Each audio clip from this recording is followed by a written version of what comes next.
अस्सलाम वालेकुम नाज़रीन, मैं हूं एजाज़ वसीम और आप देख रहे हैं हार्टमेट्स का यूट्यूब और फेसबुक चैनल। नाज़रीन, ब्लड प्रेशर को अक्सर और हाइपरटेंशन को भी तिब्बी और गैर तिब्बी अलामात के लिए इस्तेमाल किया जाता है।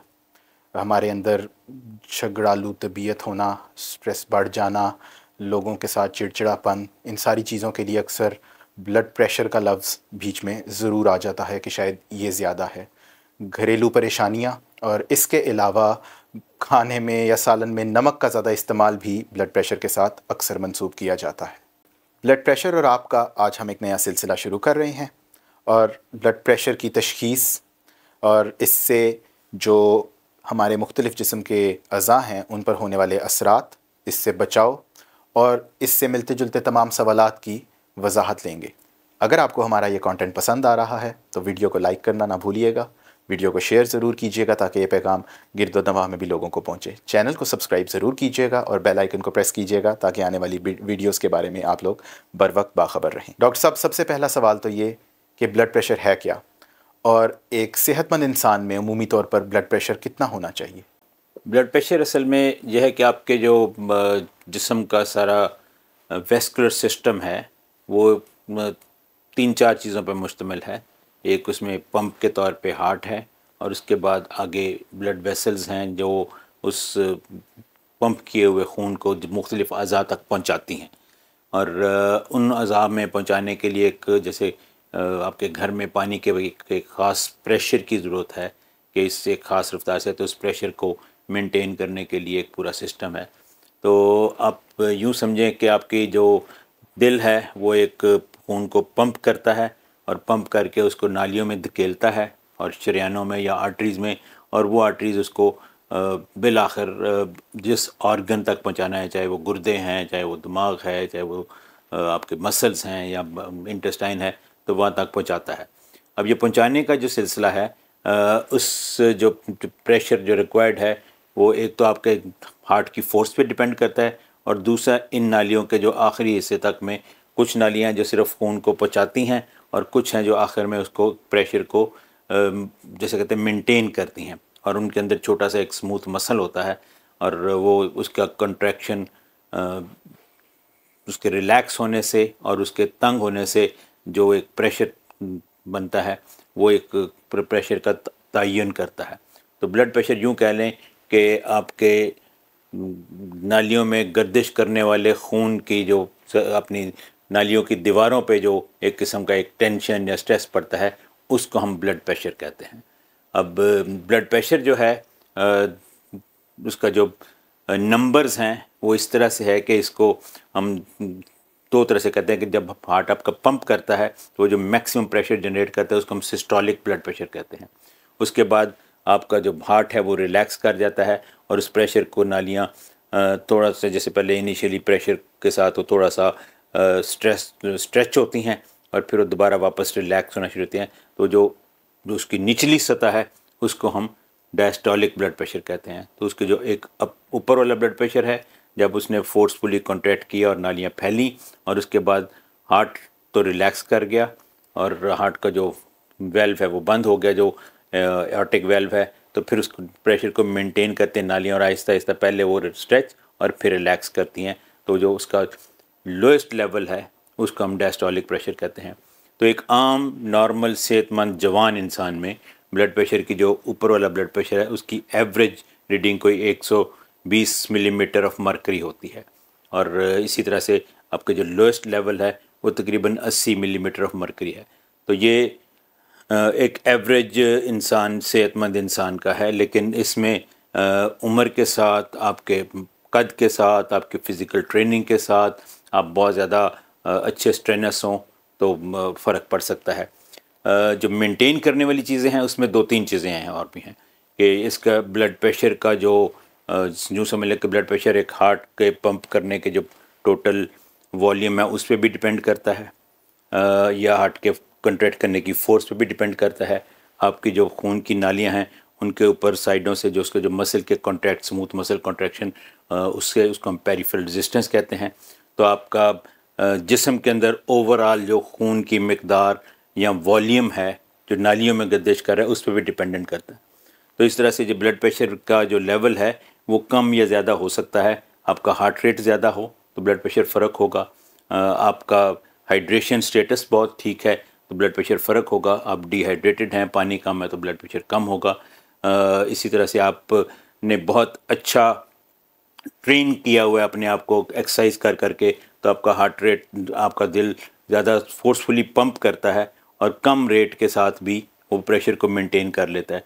तो इसमें बहुत से वेरिएबल हैं, इसलिए आप एक फ़िक्स वैल्यू को बिल्कुल नहीं कहते कि हर आदमी का एक ब्लड प्रेशर बिल्कुल एग्जैक्टली 120-80 हर वक्त होना चाहिए। क्या उम्र के साथ साथ इंसान का ब्लड प्रेशर भी बढ़ता है? बिल्कुल ऐसा है। जब आप बिल्कुल नौज़ायदा बच्चे होते हैं जैसे होते हैं तो उनका अभी एक तो साइज़ बहुत छोटा होता है, उनका दिल की पंप करने की जो सलाहियत है वो कुछ बहुत मतलब फोर्स कह लें, सलाहियत तो नहीं, वो भी कुछ कम होती है। तो छोटे बच्चों का ब्लड प्रेशर बहुत कम होता है। जैसे जैसे आपकी उम्र बढ़ती जाती है तो हमने कहा था कि एक ब्लड प्रेशर को मुतय्यन करने का एक जो जैसे कहते हैं कि वजह है वो आपकी खून की नालियों की जैसे कहते हैं कि प्रेशर या सख्ती है। तो जैसे जैसे आपकी उम्र बढ़ती है, जिसको हम एथेरोस्क्लेरोसिस कहते हैं कि आपकी नालियाँ जो हैं सख्त होती जाती हैं, तो जैसे ही उनके अंदर आप जब हार्ट नॉर्मली जो अगर अब बहुत सख्त नालियाँ ना हो तो हार्ट पंप करे तो वो नालियाँ रिलैक्स करके तो उस प्रेशर को थोड़ा सा डैम्प डाउन करके थोड़ा कम कर लेती हैं। लेकिन बड़ी उम्र में ख़ासतौर पर 65-70 साल की उम्र के बाद आपकी वो जो नालियाँ हैं चूँकि सख्त हो गई होती हैं तो उनमें उनका सिस्टोलिक प्रेशर बाज़ दफ़ा ज़्यादा होता है। इसी तरह से आपका जो ब्लड प्रेशर का जो ऊपरी सतह है जिसको हम सिस्टोलिक ब्लड प्रेशर का था और नीचे वाले को डायस्टोलिक, और दोनों के दरमियान में जो डिफरेंस है उसको हम पल्स प्रेशर कहते हैं। तो जैसे जैसे आपकी उम्र बढ़ती जाती है आपका सिस्टोलिक प्रेशर थोड़ा सा ज़्यादा होता जाता है और डायस्टोलिक प्रेशर थोड़ा सा कम हो जाता है। उसको पल्स प्रेशर का वाइड होना कहते हैं कि उनका दरमियानी डिफरेंस जो है ज़्यादा हो जाता है। तो फिर भी ऑन एन एवरेज किसी भी उम्र में आपका ब्लड प्रेशर अगर ऊपर वाला 140 से या नीचे वाला 90 से ज़्यादा हो तो उसको हम हाइपरटेंशन कहते हैं। और 50 साल से ज़ायद उम्र, बल्कि 65 साल से ज़ायद उम्र के जो अफराद हैं उसमें ऊपर वाला blood pressure even 150 millimetre of mercury तक भी नॉर्मल कहा जा सकता है। क्या मर्दों और ख़वातीन के ब्लड प्रेशर के जो नंबर्स हैं उनमें कोई फ़र्क होता है? उम्र के साथ जैसे हमने कहा कि थोड़ा फ़र्क है, इस तरह से जेंडर के साथ भी थोड़ा सा फ़र्क तो है कि यंग एज में या 25-30 साल की उम्र में ख़वातीन का या लड़कियों का ब्लड प्रेशर कुछ निस्बतन कम है, जबकि मर्दों का जो बहुत ज़्यादा ख़ासतौर पे एथलेटिक हैं, फ़िज़िकल एक्टिविटी में ज़्यादा हैं तो उनका थोड़ा सा ज़्यादा होता है। लेकिन जैसे जैसे आपकी उम्र ज़्यादा होती जाती है तो 60-65 साल की उम्र को जाते हुए ये शरह जो थोड़ी सी रिवर्स हो जाती है कि औरतों में ब्लड प्रेशर थोड़ा सा मर्दों की निस्बत ज़्यादा होता है, उनकी एथेरोस्क्लेरोसिस में भी ज़्यादा प्रीमेच्योर होती है। और इसके साथ ये भी है कि औरतों में ब्लड प्रेशर के होने का इम्कान 50-60 साल की उम्र के बाद मर्दों की निस्बत ज़्यादा होता है। डॉक्टर साहब, दिमागी तनाव या गुस्सीली तबीयत और हाई ब्लड प्रेशर, इनका आपस में कोई ताल्लुक़ है? हमारे यहाँ बहुत एक आम टर्म इस्तेलाह है जी कि मेरा इस वक्त मेरा प्रेशर बहुत बढ़ा हुआ है और मुझे बहुत टेंशन हो रही है मेरा। और जो जैसे आपने कहा कि दिमागी तनाव टेंशन को और हाइपरटेंशन को आपस में जैसे कहते हैं कि इक्वेट किया जाता है या एक ही चीज़ समझा जाता है। आपके जो ब्लड प्रेशर है इसका इन्हिसार तो 3 चीज़ों के ऊपर, जैसे हमने कहा था कि आपके हार्ट की पंपिंग की कंट्रैक्ट जो है फोर्स उसके ऊपर, आपके हार्ट रेट के ऊपर, आपकी ब्लड वेसल्स के जो टोन है जो स्मूथ मसल के उसके ऊपर है। अब इन सारी चीज़ों को आपके दिमाग के अंदर एक सेंटर है, इसको हम वेज़ोमोटर सेंटर कहते हैं। तो ये जो वेज़ोमोटर सेंटर है वो आपके मुख्तलिफ अज़ा की रिक्वायरमेंट के हिसाब से और सिग्नल्स के हिसाब से ब्लड प्रेशर को, जैसे थर्मोस्टेट की तरह से, जैसे फ्रिज का थर्मोस्टेट प्रेशर टेम्परेचर ऊपर जगह था, इसको कंट्रोल करता है। अब वेज़ोमोटर सेंटर जो कि ब्रेन में वाक़ है और ब्रेन को मुतासर करने वाले वो तमाम सिस्टम, जैसे हमारा एक सिंपैथेटिक सिस्टम है जिसका काम है कि जी आपके साथ सिंपैथाइज़ करना, कि जी जब आपको किसी चीज़ की ज़रूरत है तो उसके हार्ट रेट को बढ़ा देगा, धड़कन को तेज़ कर देगा। और उसके बाद तो इस तरह से पैरासिम्पैथेटिक सिस्टम है जो इसके ऑपोजिट किसी हद तक काम करता है, वो हार्ट रेट को स्लो कर देगा। तो ये सिंपैथेटिक और पैरासिम्पैथेटिक सिस्टम का जो बैलेंस है और सेंट्रल वेसोमीटर टोन जो है, ये आपके ब्लड प्रेशर को कम या ज़्यादा करते हैं। और लामहला आपके जो मिजाज और आपका जो स्ट्रेस है और ये सारा चूँकि इफ़ेक्ट करता है ब्रेन को, और ब्रेन का इफ़ेक्ट उसका वेसोमीटर सेंटर पे भी आता है। आपको गुस्सा चढ़ा हुआ है तो आपको बहुत ज़्यादा, जैसे तनाव की सूरत में आपका दिल की धड़कन बहुत तेज़ हो जाएगी, आपका सिंपैथेटिक सिस्टम ओवर एक्टिव हो जाएगा, तो उस सूरत में आपकी हार्ट रेट भी बढ़ जाएगा, थोड़ा ब्लड प्रेशर भी बढ़ जाएगा।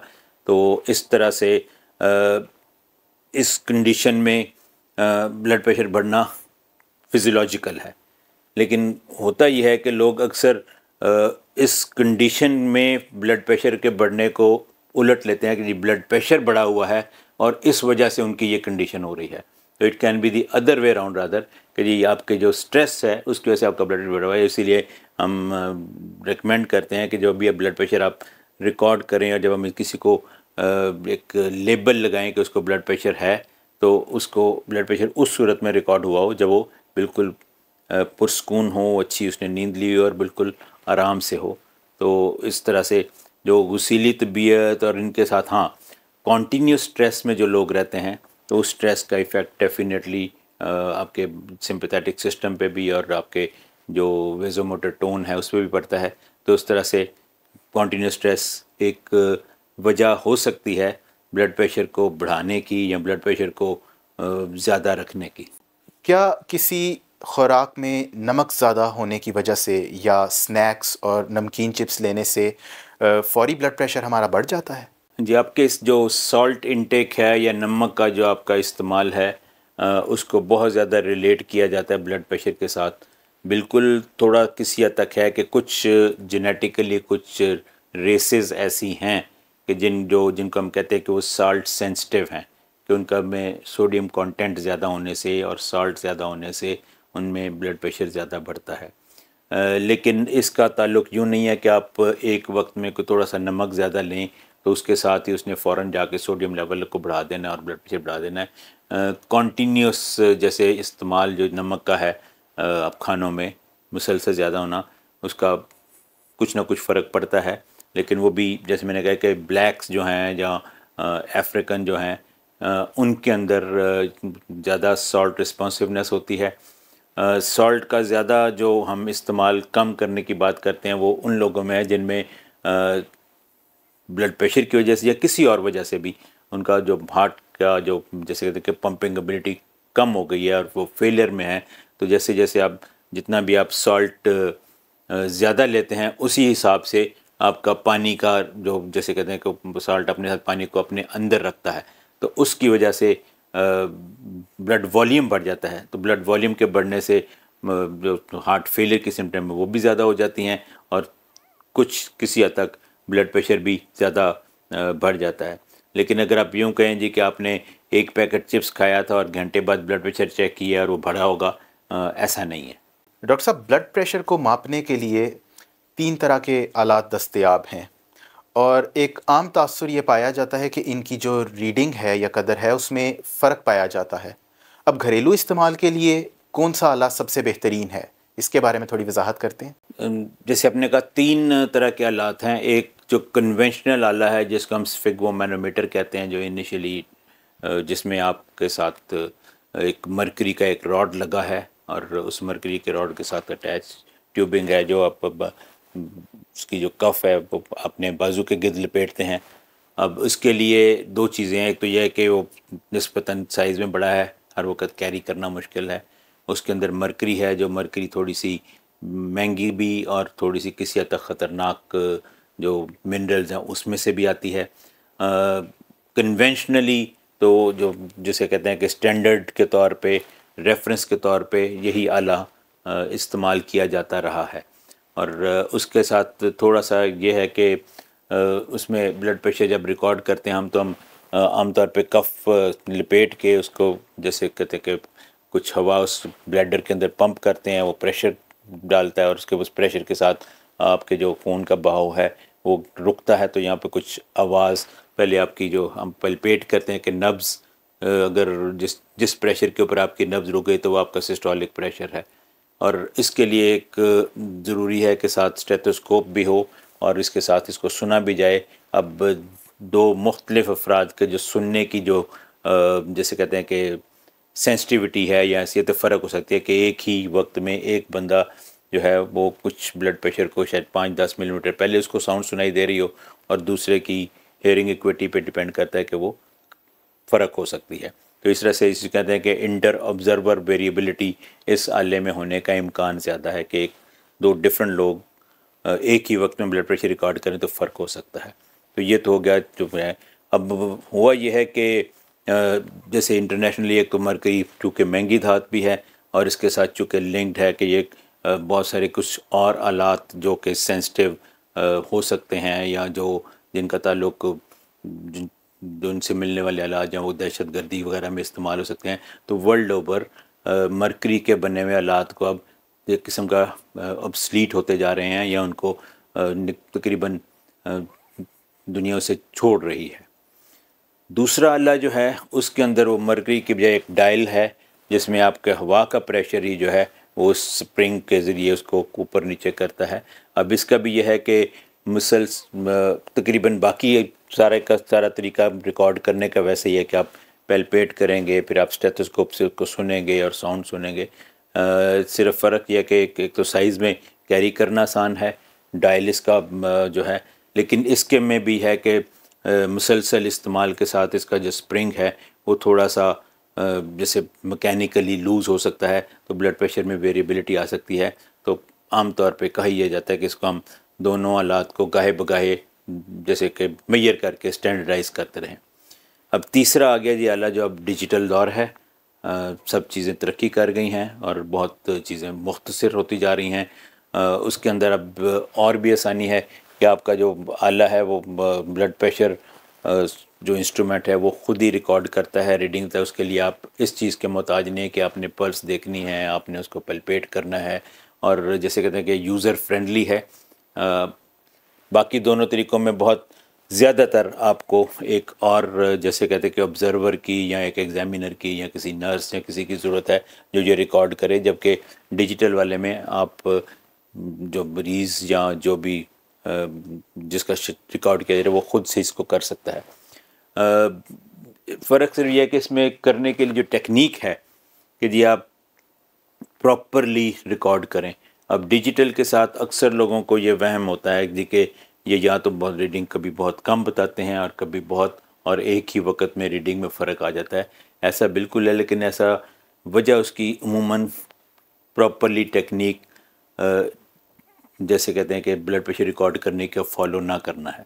तो उसमें हम रिकमेंड ये करते हैं कि अगर आप डिजिटल वाला आला इस्तेमाल कर रहे हैं जिसके जो ऑटोमेटिकली ख़ुद रिकॉर्ड करता है, तो उसमें आप पहले तो पुरसकून होकर बैठ के रिकॉर्ड करें और जो फर्स्ट रीडिंग है जो उसकी आपने पहले रिकॉर्ड किया उसको डिस्कार्ड कर दें, और सेकंड और थर्ड जो दो रीडिंग और आप लें तो उन दोनों की एवरेज लें तो वो ज़्यादा जैसे कहते हैं कि रिप्रेजेंटेटिव होगा आपके ब्लड प्रेशर का।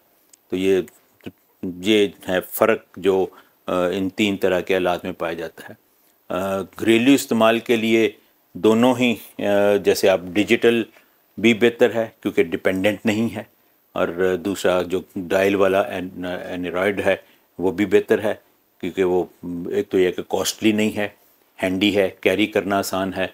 और हाँ ये ज़रूर है कि उसको आपको एक डिपेंडेंट होंगे कोई और बंदा रिकॉर्ड करे, लेकिन अगर आप ज़रा अच्छी प्रैक्टिस कर लें तो आप खुद स्टेथोस्कोप के साथ खुद भी कर सकते हैं। डॉक्टर साहब थोड़ी सी वजाहत इस बात की भी कर दें कि ब्लड प्रेशर मापने का दुरुस्त तरीका क्या है? ब्लड प्रेशर मापने का तरीका पहला सब तो यह है कि आपको बिल्कुल पुरसुकून होना चाहिए। ये नहीं है कि आप कहीं से दौड़ते भागते हुए आए हैं और आप अभी आके फ़ौरन बैठे हैं और साथ ही अपने बाजू अपने आगे कर दे, लो जी मेरा ब्लड प्रेशर चेक करें। एक दूसरा यह कि आम तौर पे बेहतर ये होता है कि आप इसको बैठी हुई पोजीशन में रिकॉर्ड करें, कुर्सी के ऊपर घर। और ऑफ कोर्स अगर कोई तबीयत ज़्यादा ख़राब है और पेशेंट जैसे कहते हैं कि लेट बैठ नहीं पाता तो वो लेटी में किया जा सकता है। अस्पतालों में आमतौर पर बेड पे जो मरीज़ हैं उनका लेटी हुई हालत में ही किया जाता है। तो दूसरा तो यह है जी कि आप बैठे हुए भी यह है कि आपकी जो टांगें हैं वो एक दूसरे के ऊपर क्रॉस की हुई नहीं होनी चाहिए, और क्रॉस्ड लेग के साथ ब्लड प्रेशर की रीडिंग में फ़र्क आता है। आपकी जो बैक है वो पीछे किसी कुर्सी की चेयर के साथ सपोर्टेड होनी चाहिए, बिल्कुल हवा में या ऐसे करके नहीं बैठा होना चाहिए आपको। तीसरा यह है कि आपको बेहतर यह है कि आपका जो सामने कोई एक मेज़ हो जिसके ऊपर आप अपना बाजू पूरा सपोर्ट करके रखा हो, यूँ हवा में फैला हुआ ना हो। तो इसको सपोर्टेड हो आर्म आपका, जिसके ऊपर कुर्सी के ऊपर रखा हो। और उसके बाद आप जो कफ का साइज़ बहुत मैटर करता है, क्योंकि बहुत मोटे आदमी के लिए बड़ी कफ चाहिए, बहुत छोटे बच्चे के लिए बिल्कुल छोटी कफ चाहिए। तो और मुख्तलिफ साइज़ की कफ्स जो जो जिसको आप कहते हैं जो बाजू के गिद लपेटने वाला जो है वो अवेलेबल होते हैं। तो आपका कम से कम उस कफ को 2/3 आपका जो आर्म है उसको कवर करना चाहिए। और बाज़ दफ़ा कुछ लोगों में हमें टांग में भी प्रेशर रिकॉर्ड करें तो टांग के से प्रेशर रिकॉर्ड करने के लिए एक बड़े साइज़ की कफ मिलती है। और बहुत फरबा या मोटे लोग होते हैं जिनका बाज़ दफ़ा बाजू ही टांग के साइज़ का होता है, तो उनमें के लिए बड़ी कफ होनी चाहिए। सो एक साइज़ कफ का वो मैटर करता है। कफ को अप्लाई किस तरह से करना है, आपके अगर देखें तो एक लंबा सा एक है पर्दा जिसके एक हिस्से के अंदर वो ब्लैडर है जिसके साथ ट्यूबिंग लगी हुई है। तो वो ट्यूबिंग जो है वो कम से कम आपके जो आर्म को फ्रंट को कवर कर रही हो, उसके साइड से जो दो ट्यूबें निकली वो एक प्रेफरेबली एक राइट लेटरल साइड के ऊपर हों और उसको सपोर्ट किया हो। हाँ, ये भी ज़रूरी है कि आपने ब्लड प्रेशर रिकॉर्ड करने से फ़ौरन पहले कोई बहुत ज़्यादा जैसे कहते हैं कि एक्साइटेटरी किस्म की चीज़ें, कोई चाय या कॉफ़ी या वो ना ली हो। और फ़ौरन बहुत एक्सरसाइज के फ़ौरन बाद रिकॉर्ड नहीं करना चाहिए। और जब रिकॉर्ड कर रहे हो तो ख़ासतौर पर जब हम ऑस्कल्टेट करते हैं और सुनते हैं और साउंड सुनते हैं तो जो हम उसको ब्लड प्रेशर का कफ को में प्रेशर पहले एक हद तक सिस्टोलिक के ऊपर तक बढ़ाया होता है, फिर इसको आहिस्ता आहिस्ता वो जो ब्लडर है उसको रिलीज़ करते हैं। तो उसको बहुत स्लोली रिलीज़ करके यूँ समझ लें कि 1-2 मिलीमीटर पर सेकंड के हिसाब से रिलीज़ करते हुए नीचे आने चाहिए। यूँ नहीं है कि एकदम से आपने ऊपर रिकॉर्ड किया और एकदम से प्रेशर नीचे लोअर करके, तो उसमें बहुत प्रॉपरली रिकॉर्ड नहीं होगा। हाँ, ब्लड प्रेशर रिकॉर्ड करते हुए दरमियान में मरीज़ से गुफ्तगू नहीं करनी चाहिए, वो बिल्कुल खामोशी से उसको पुरसकून होकर बैठे हुए रिकॉर्ड।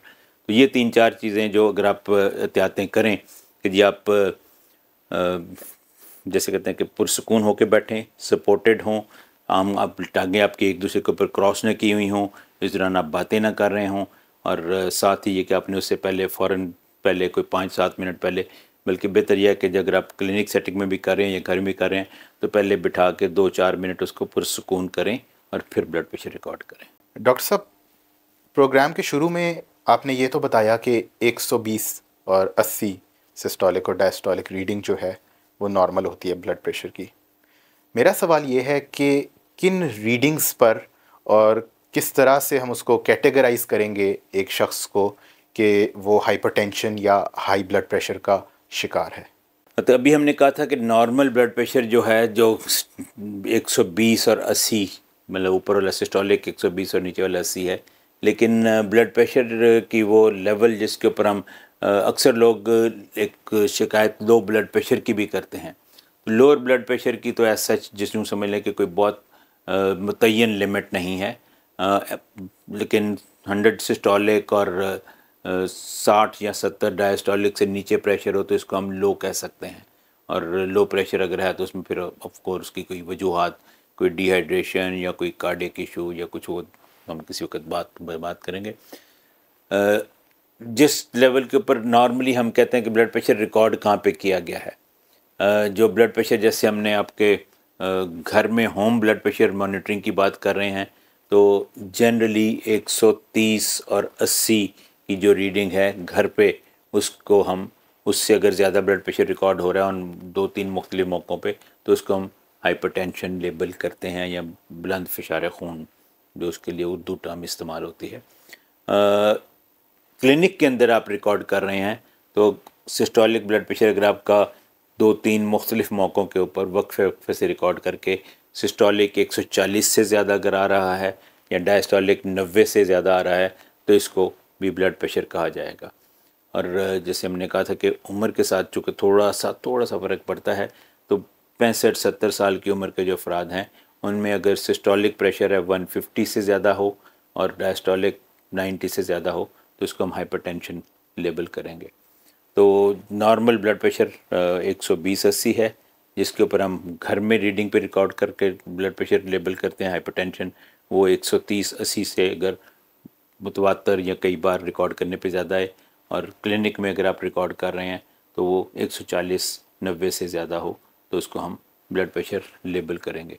लेकिन उसके लिए ज़रूरी है कि ये 2-3 मुख्तलिफ मौक़ों पे वक्फे से रिकॉर्ड किया हो, एक ही दिन एक ही सिटिंग में 2-3 रीडिंग को आप 2 रीडिंग नहीं गिनेंगे। नाज़रीन, आज की नशिस्त में हमने जाना कि ब्लड प्रेशर क्या है, इसको हाई ब्लड प्रेशर कब कहना है, इसके अलावा इसको मापने के तरीके और कौन से आले जो इसमें इस्तेमाल होते हैं। आने वाली ब्लड प्रेशर और आपकी जो एक साथ हैं जो नशिस्तें हैं उनमें हम मज़ीद इसकी तशख़ीस और इलाज के बारे में बात करेंगे और इससे क्या क्या ख़तरात लाहक हो सकते हैं उनका भी ज़िक्र करेंगे।